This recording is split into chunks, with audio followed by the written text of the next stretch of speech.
Après l'amour, il y a parfois la rupture. Vous désirez mettre un terme à votre union et vous n'arrivez pas à vous entendre sur le partage des biens, la garde des enfants ou la pension alimentaire? La médiation familiale peut vous aider à régler votre mésentente. La médiation s'adresse à tous les couples de sexe opposé ou de même sexe, mariés ou conjoints de fait, avec ou sans enfants. La médiation est une méthode de résolution de conflits qui permet de négocier les modalités de la séparation avec l'aide d'une tierce personne, la médiatrice familiale. Elle est neutre et impartiale en tout temps. Elle guide les ex-conjoints dans les décisions qu'ils prendront et répond à leurs questions. Elle ne prend aucune décision à leur place et ne donne aucun conseil.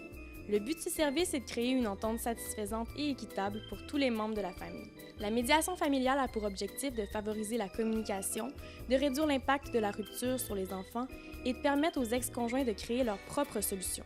Un grand avantage de la médiation est de réduire les coûts de la séparation puisque la médiation familiale est gratuite pour les parents d'enfants à charge. Les 5 premières heures sont assumées par le ministère de la Justice et une période de 2h30 est aussi offerte gratuitement dans le cas d'une révision d'un jugement ou d'une entente.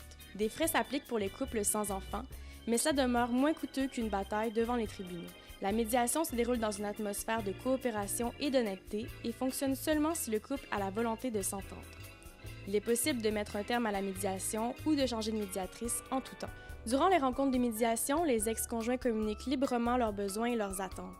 Divers scénarios sont envisagés et les décisions sont prises. Lorsque le couple a terminé le processus de médiation, la médiatrice rédige alors un résumé des ententes.